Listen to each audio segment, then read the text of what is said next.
And a very good morning, everybody. Welcome along to the Shah 10 Racecourse. I'm Brett Davis, joined by John Blance this morning. Good morning, John. Morning. Good news is the weather's a good bit better than it was for the Trackwork shows last week, Brett. Absolutely, John. Yes, the sun is partially out this morning for our special Trackwork segment for the Champions Mile and the Chairman's Sprint Prize coming up on Sunday here at Shah 10. So good morning to you, or good afternoon to you, wherever you're tuning in from around the world or here on course. We've got a very good morning coming up, and hopefully we'll see some decent action out on the turf track. We're expecting for Morris to work on the turf track this morning, along with Bow Creek, and a safety check expected to work on the all-weather, along with Chautauqua, and also buffering.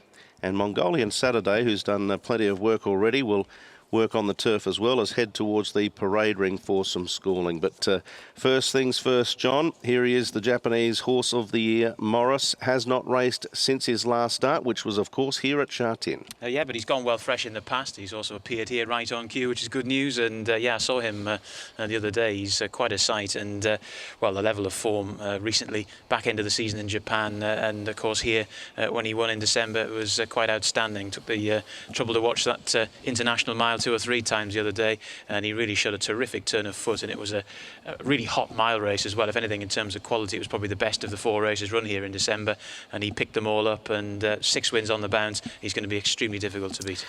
Yes, certainly, no doubt about that, and you can see this morning that he looks quite comfortable as he works out of the stretch, and at the moment he is the only horse out on the tracks. The others are going to make their way out very, very shortly from the international stabling area. There is, I suppose, a bit of a caveat about him in the sense that, same with Lovely Day, most of his recent running has been on a pretty fast surface, and again, if we have a kind of deluge during the race meeting that we had last weekend, this weekend, that might just not necessarily weaken his chance, but maybe strengthen the chances of 1 or 2 of his rivals. Well, you know, my weather app has got a great deal of accuracy, John, and it tells me that today and tomorrow will be very similar weather-wise to what we have now, which is obviously going to dry the track out. I would say the track would probably be good at the moment as it is, but come Saturday and Sunday, potentially again some thunderstorms around. So we'll have to wait until the day to see how it all unfolds. But yes, I agree. I think obviously the firmer track is going to be more suitable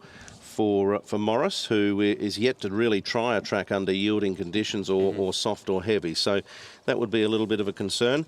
What about the fact that the horse hasn't raced since December? Obviously, he's been kept ticking over nicely in Japan in preparation for the big race on Sunday. Is that some type of concern for you at all? He's run well off a layoff in the past. It wouldn't be a huge problem. He's been here a good few days now, getting the chance to acclimatise well. I'm no Jenny Chapman, but he looks in that picture absolutely fighting fit and 100% ready to do himself justice at the weekend. So I think to me it's not a huge problem. Looks like he's been up early. The groom's been to work as well, with the mane nicely plaited there, and as you say, prancing around like he's a decent type. He knows he's good. Joe Moreira is aboard this morning as well, and Joe will be taking the ride. Of course, Joe was aboard Lovely Day here last weekend for the QE2 Cup, and he'll be taking the ride here on Morris, his first go on this marvellous 5-year-old by Screen Hero. So he's just done a little bit of work down the home stretch, and now Joe's just working off the back of the course near the 900 metres, and he's about to open up the floodgates by the looks of it and have a decent solid workout. So plenty of media on course, as you would expect here this morning at Shah 10. The cameramen are positioned at about the 300 metre point in the home stretch, and they're going to get a good look at Morris as he just starts to click it up now. He looks, as you say, John, I mean, he hasn't raced since December, but he doesn't look to be carrying any extra there. No, and the key thing for him as well is he's not particularly, he's not really dependent on where he's going to be drawn. We had an interesting moment, didn't we? We came in, there was a draw going on, and it was the rehearsal. That's right, yes. The draw, of course, will come up later on this morning, as will the draw for the Chairman's Sprint Prize. And yes, let's hope he can draw well. Although, as we've touched on before, over the mile, the draw is probably not quite as crucial as what it is will be over the 1,200 metres for the Chairman's Sprint Prize. But yeah, I think they probably want to draw maybe 4 or 5, maybe for him would be ideal. Probably, but I don't really think, as I say, it matters a huge amount. I expect him to be racing mid-division, sort of rear of mid-division in the early stages. He'll run a very similar race, one would have thought, to the way he ran back in December. And he's got that experience of the track now here at Shah 10, and I think if anything beats him on Sunday afternoon, they'll be winning the race. Well, I guess you have to look at probably Giant Treasure as a genuine chance. Giant Treasure ran that great race here in the mile back in December when he finished between Morris and Able Friend, and there was a small margin in it between the three, and then went on to win the Stewards Cup. The Gold Cup over 2,000 probably stretched him a little bit, but all reports are that he's going enormous in the morning's Giant Treasure, so he would have to be what looks on paper a genuine opposition for Morris. Yeah, I think he would be. The slight problem for me is he did get a plum draw that day back in December, and things went for him in the run. He'd have to have something similar, I think, to maybe reproduce that. But he's still a youngish horse. He's still improving, and I think a mile is definitely his thing.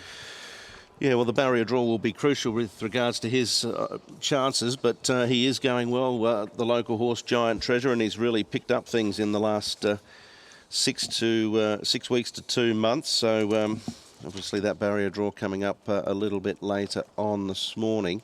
Of course, back to the track notes from Monday.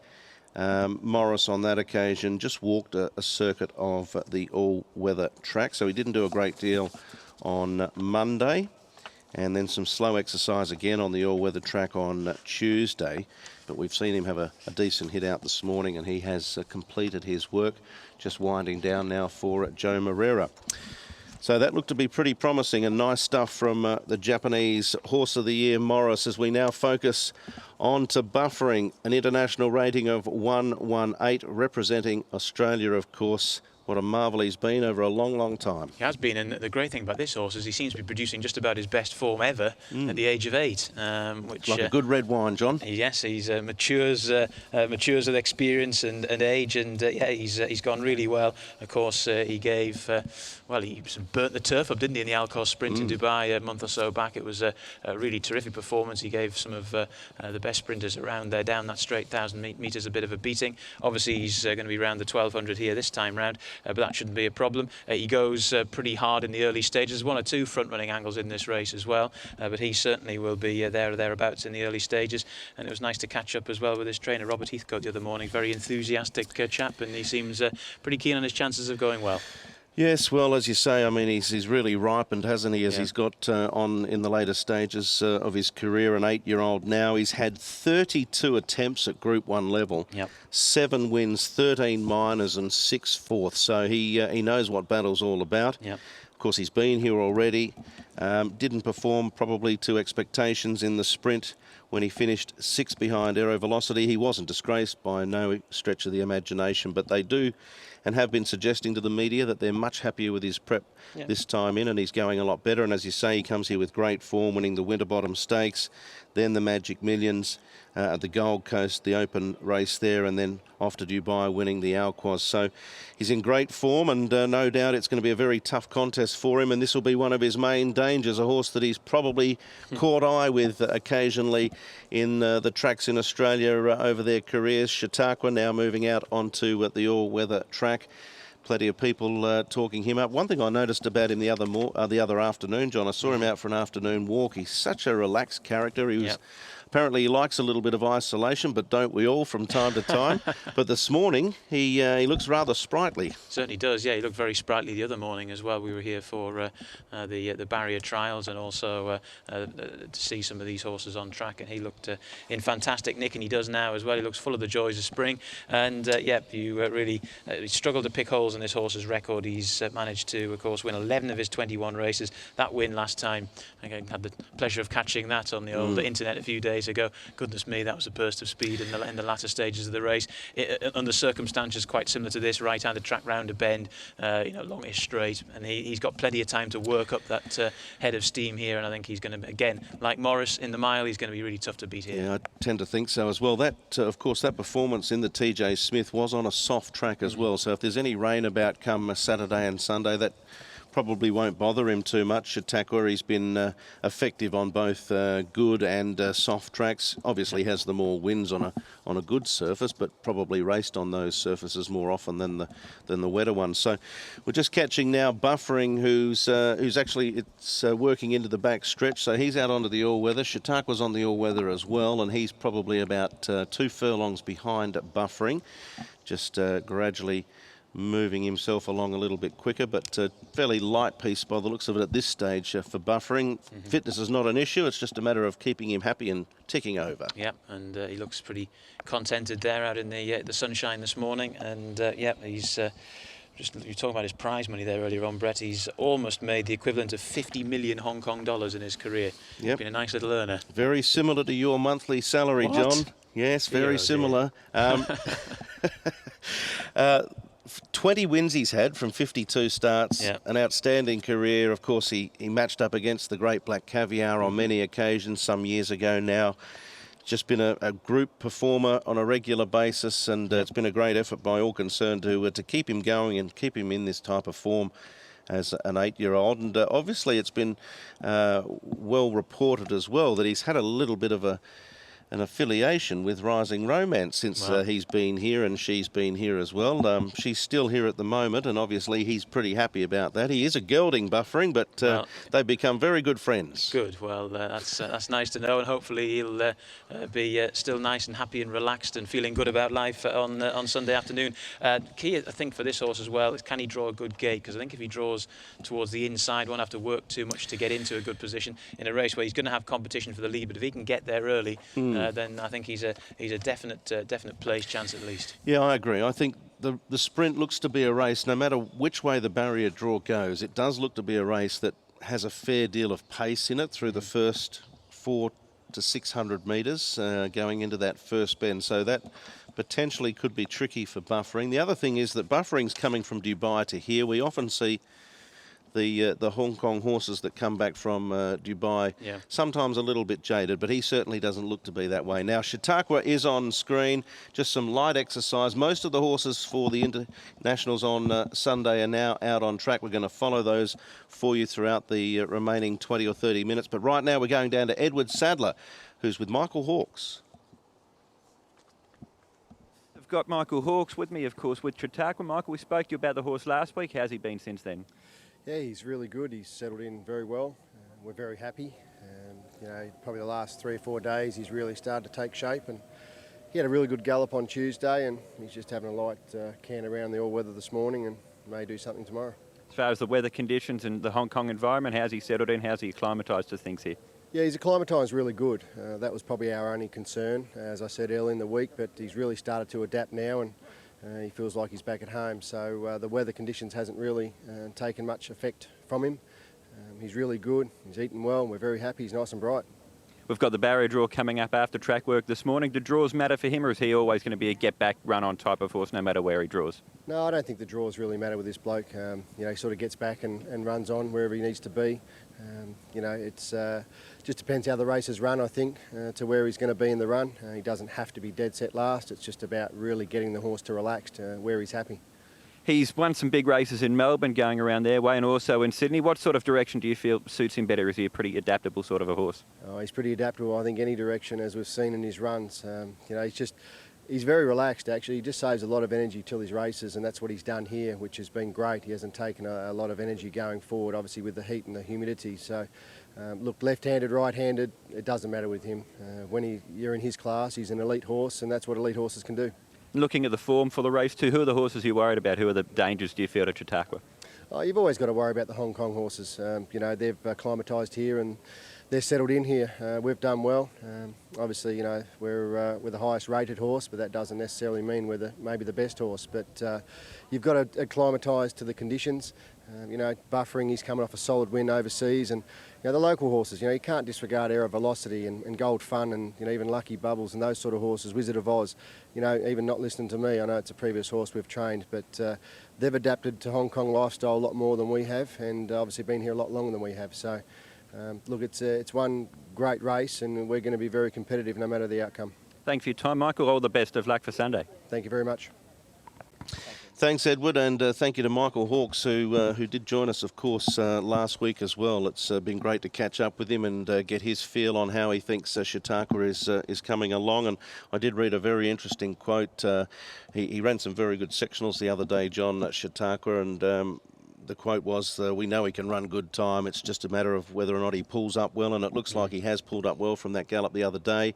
When he gets into full stride, he lowers himself like a Ferrari, was the comment made. I'm looking forward to seeing that. Well, I don't know. I've never driven a Ferrari, Brett, sadly. But yeah, in equine terms, he's pretty much on full horsepower, isn't he? He's a fantastic animal, and it's been a pleasure to see him around the place. I think his trainer's right, though, in the sense that the opposition here this weekend is absolutely world class, and he's going to have to be at the very, very top of his game to win. But I think he's still going to be the one they all have to beat. Yeah, I tend to agree. It is a quality race, no doubt about that. There's been plenty of talk about the depth of the sprint, and it certainly is there. Mongolian Saturday, he's got a little bit of a mind of his own as well. He's obviously getting on the steel a little bit, as you can see in this bit of work we're looking at, but he's already a horse that has come to Hong Kong, and I thought he ran with some credit back here in December when he finished in 5th position behind Penophobia. He's going to have to produce his career best again to be competitive, but it was a good effort, and he's had some experience here. And he's stretching out nicely here as well. Mongolian Saturday, trained by Ganabat Enebish. It's a fantastic story about him, his training career in the United States, and also this horse who won the Breeders' Cup Turf Sprint, of course. And I, like you, I thought he ran very well here. It was a nice way to get some experience as well, running 5th, taking home quite a bit of prize money. And he ran the bend well, of course. That was the chat beforehand. How would he cope with the right-handed bend? Because horses in the US don't cope with that at all. I don't have to cope with that at all. I thought he did very well, and again, the barrier draw is important for him because he's another get-forward type. If he gets a good get-forward draw, Douglas White will be riding, so he knows his way around here very well, and there'd be sillier roughies in the race on the weekend, definitely. Yeah, he looks like he's a bit of a playful chap, isn't he? He's had these moments as well where he's just stood out on the all-weather and looked around and will not budge at all. He'll just stand there for 5 or 10 minutes, and obviously you can see again this morning he's doing what he wants to do, even though the jockey this morning is eventually having the final word. But yeah, I think the experience that he had here in December is going to be beneficial for him come Sunday. I'd struggle to see him winning the race, but I think, as you said, if he draws a good barrier, then there's every chance he can probably get himself into the frame if all unfolds for him. He's meeting up with some very, very good sprinters. He's no doubt a very good horse, but is he right at the top echelon of world-class sprinters? Probably not, but he's here. Yep. He's fit. He looks okay, and if he can come up with a gate, then he's got to be some type of little squeaky chance. And it's nice to see as well some of the top American sprinters actually coming here and giving it a go, because obviously we all tend to think, and we're probably right, that Australia produces the best sprinters, but they produce some pretty good ones over there. But unfortunately, due to all sorts of things, they very rarely get the chance to meet. But it's good that he's flying the flag, and his connections have been very sporting, bringing him over here, and it's great to have him. And yes, just over a year ago, back in February, he was winning a little claiming race at Gulfstream Park in the US, so safe to say he's improved quite a bit since then, and he's as I say, there was a lot to like about his run here, and if he's acclimatised well, I'm not saying he's going to win, but he could finish again in the first 4 or 5 if he gets a good barrier draw and he's in good form. And as opposed to some of the others, John, he's relatively inexperienced when it comes to international Group 1s. I mean, we spoke about buffering before. He's had 32 goes at international level, and we know Air Velocity and Penophobia and a few others are getting up there to the high sort of numbers with regards to that. But Mongolian Saturday has just had the 2 runs so far at international Group 1 level. One was a win, and of course the other one was back here when 5th behind Penophobia in the sprint. And a bit like Morris, hasn't raced since International Day, and been back to the US, come back again. So he's racked up a few frequent flyer points, all great experience for him. But he's been here for a while. They've come back fairly early, giving him the opportunity to settle in. So, well, it's noticeable his trainer was very kind of fulsome in his praise for the whole experience here back in December, and he was quite keen on the idea of coming back, and he's been as good as his word, and he's here, they're here, and as I say, it's good to have them, and I hope that everything goes well, and they'll be thinking about coming back maybe in December again. Absolutely, yes, and Douglas White will take the ride, so a jockey aboard on Sunday that has a great deal of experience here at Sha Tin. Absolutely, so yeah, I think lots of positives for this fella. Hope he goes well. All right, well, there are other horses out on the track. Well, I just saw Bow Creek actually dart past me here. All right, briefly, Bow Creek went past us before. And he's done most of his work. He, of course, will contest the Champions Mile, as will Safety Check. And we're about to head back down to Edward Sadler, who is joined by some people involved in Safety Check. Edward. Yes, we've got Sophie here with us from Godolphin. Of course, Safety Check out from Dubai here in Hong Kong. Got here on Saturday. Sophie, how's he settled in? Safety Check settled in very well. He just needed a couple days to recover from the flight, and of course we came from Dubai where it's very hot, but it's not as humid as here. Then he had to get used to that. But today is the 4th day on the track. He's the kind of horse, he's very chill out, very relaxed, very intelligent horse, and come on the track couple days and just needs to get see around, and he just relax so easy. He's easy, very easy horse to be around. So you're happy with what you've seen from him on the track since he's been here? Yeah, his action is great. His rider Willie Ryan, who knows him very well, who used to ride him in Dubai, very, very happy with him. Then everything is all together so far. Form in Dubai was pretty good, of course, taking out the Al Fahidi Fortin Zabeel Mile. Yeah, great. I mean, he loves Dubai. It's his garden. Then now it's going to be a bit different because, of course, we have to go right hand. In Dubai, it's left hand. But listen, I think we can afford to come and try because everything is doing so well. Let's be competitive and try to step a bit, with him. So what are your confidence levels like going into the race then? I know we have some, very, very good horse like Maurice, but we have to be full confident to try to, pull out the best results, Great to have you here, and all the best of luck for Sunday, Sophie. Thanks for your time. Thank you very much. Thank you, Edward. Yes, and thank you, Sophie. Great to get the report there from Sophie with regards to Safety Check for Godolphin, and of course Bow Creek for Godolphin as well. Coming from different parts of the world, though, John. Yeah, Godolphin like to spread themselves far and wide these days. They have done for a while, like to have outposts in every single part of the racing world. Safety Check, if this race was run in Dubai, you'd be quite keen on his chances. This is his first run at Group 1 level, but he'd give him the chance of stepping up. Not quite so sure here, obviously, with all the travelling, the acclimatisation. His runs in the UK back in the summer were a little bit underwhelming as well, but certainly, as was mentioned there, he goes extremely well in Dubai. He's got a little bit to find on official ratings. Charlie Appleby, the trainer, is quite a story as well. He's risen to the top of the training tree pretty quickly there in the UK, and of course spent a lot of time in the UAE as well, so he's done extremely well for himself. And Safety Check, I think he'll be doing well if he wins this race, but you never know, and he's certainly one with a bit of potential for further improvement.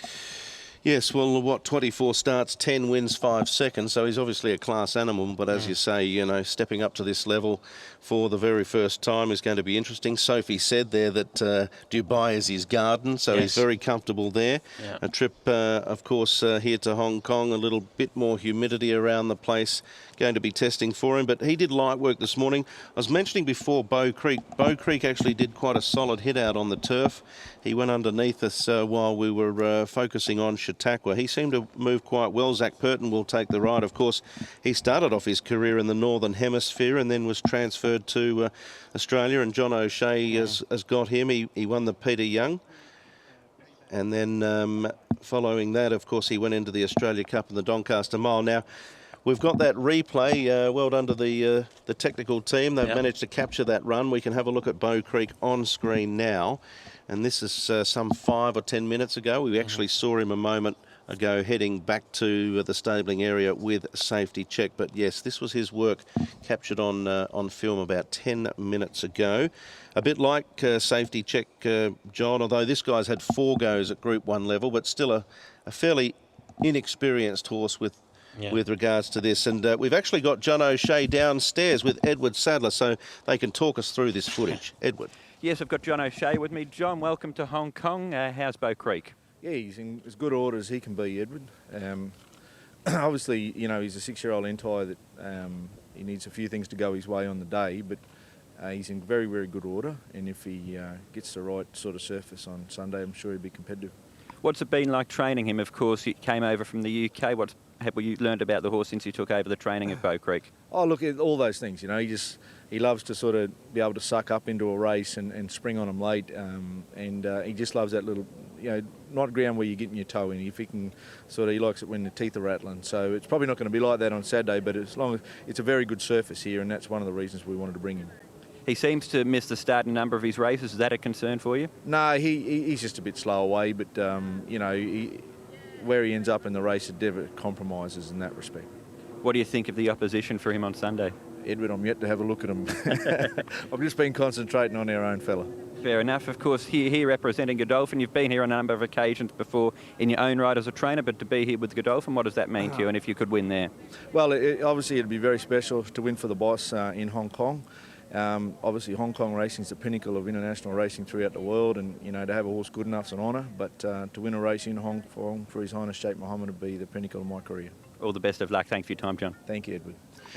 Thanks, Edward, and thanks to John. Great to have him have a chat with us as we looked at Bow Creek working there, and it's going to be very interesting to see how he measures up come Sunday. Zac Purton will be taking the ride, and I don't think a barrier draw is too crucial for him, as Edward said, and John touched on there. I mean, he can often just be a little bit slow out of the gates, but he'll be wanting the the firmer track, the teeth to be rattling, as John mentioned there. I think hopefully that'll be the case.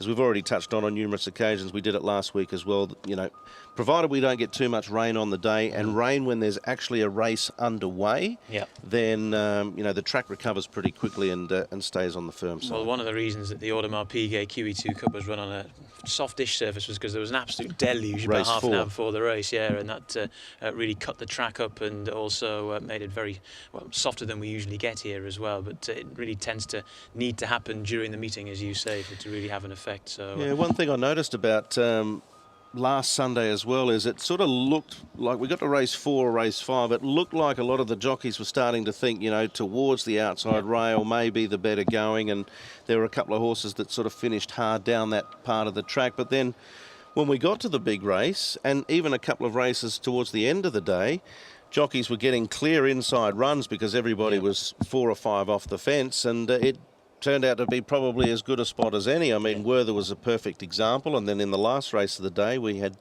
Bellini as well, who came through underneath most of the horses when a lot got wide. So it'll be very interesting to see. Of course, the rail will be out another 3 metres from what it was on Sunday. Last Sunday it was in the A position, the true course. It'll go out to the A3. It's already in that spot now.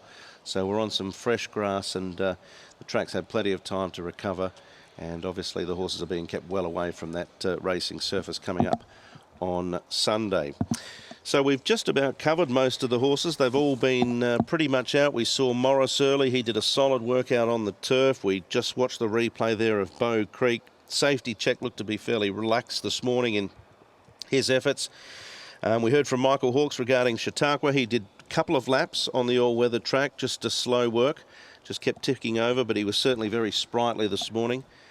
Buffering also just some light exercise for him on the all-weather track. And Mongolian Saturday, we saw him a moment ago on the turf. He's now going to head into the parade ring for a little bit of schooling, just to remind himself of what comes up there on Sunday. Such an intimidating area, actually, the parade ring here in Hong Kong. It's almost like a little bit of a cauldron when you go in there, with all the people standing around and so forth. So he's going back in there to reacquaint himself. So they've all completed their work, and it's been a good morning, John. We've seen plenty of good gallops this morning. We have done, Same time, same place tomorrow. That's right. Our live webcast will continue tomorrow morning, Friday, here at Sha Tin, as we prepare for the Champions Mile and the Chairman's Sprint Prize. Many thanks to the team behind the scenes and Edward Sadler for his fine work downstairs, catching up with all of the international guests. Of course, the barrier draw, both barrier draws for the Champions Mile and the Chairman's Sprint Prize will be conducted in the next hour or so. I think the sprint will be crucial, the mile probably not so as much, but tomorrow morning we'll be able to update you on all the results regarding that, and look forward to joining you again for another terrific morning of track work here at Sha Tin. But on behalf of the team, John, good morning. Good morning. Time for breakfast. Breakfast time.